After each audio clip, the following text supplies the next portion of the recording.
প্রায় 4 বছর যাবৎ বিদ্যুৎ চুরি শিক্ষা প্রতিষ্ঠানের। শেষ পর্যন্ত এই বিদ্যুতের মাশুল নিজের জীবন দিয়ে দিতে হলো এক ছাত্রের। ঘটনা গত বৃহস্পতিবার জিরানিয়া মহকুমার অধীন মান্দায় আইএসএর রশিরাম পাড়া এলাকার রশিরাম স্কুলে। ঘটনার বিবরণে জানা যায়, গত বৃহস্পতিবার রশিরাম একাডেমির ছাত্র আয়ুষ দেববর্মা স্কুলে বিদ্যুৎস্পৃষ্ট হয়ে মারা যায়। এই ঘটনায় শনিবার মান্দায় বিদ্যুৎ সাব ডিভিশনের সিনিয়র ম্যানেজার অমরেন্দু দেববর্মা জানান, রশিরাম একাডেমির বিদ্যুতের লাইন কাটা ছিল।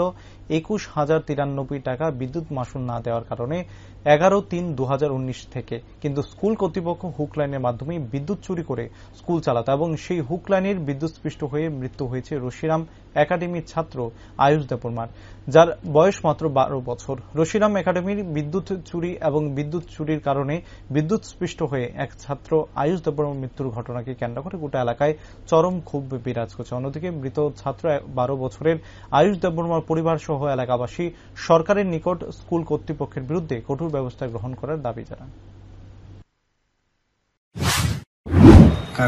দেখুন, অ্যাক্সিডেন্ট ঘটেছে প্রায় সকালের দিকে 8টা থেকে 9:30টার মধ্যে, কিন্তু আমরা খবর পেয়েছি 12টার দিকে কল অফিসে।